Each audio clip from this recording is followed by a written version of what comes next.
Hello বন্ধুরা, আজকে train ধরে চলে গেলাম হাবড়া বাণীপুর মেলা দেখতে। অশোকনগর স্টেশন থেকে হাঁটা পথে একটুখানিতে আমরা অশোকনগর স্টেশনে নেমে হাঁটা পথটাই ধরলাম। আমাদের মতন আরও লোক আছে যারা হেঁটে হেঁটেই মেলাটা দেখতে যাচ্ছিল।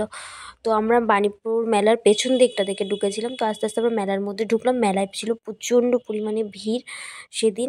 তো আস্তে আস্তে আমরা চলে গেলাম নাগরদোলার ওখানটায়। নাগরদোলা অনেকগুলো নাগরদোলা এসেছিলো, মরণকূপও ছিল। আমরা উঠেও ছিলাম নাগরদোলাতে, কিন্তু ফোনটা হাতে ছিল বলে ভিডিওটা নিতে পারিনি।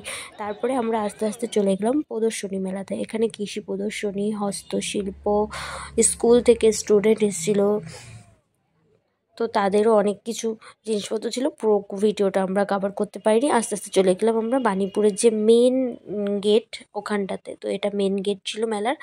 আর আমরা আস্তে আস্তে চলে যাচ্ছিলাম মেন স্টেজে। সেদিন শোভন গাঙ্গুলি এসেছিলো। রাত অনেকটাই হয়ে গেছিলো, বাড়ি ফিরতে হবে বলে আমরা তার প্রোগ্রামটা না দেখেই চলে এসেছিলাম। তো ভিডিওটা ভালো লাগলে অবশ্যই একটা লাইক, কমেন্ট, শেয়ার অবশ্যই করে দিও। আর কেমন লাগলো অবশ্যই জানিও। টাটা, আজকের মতন বাই।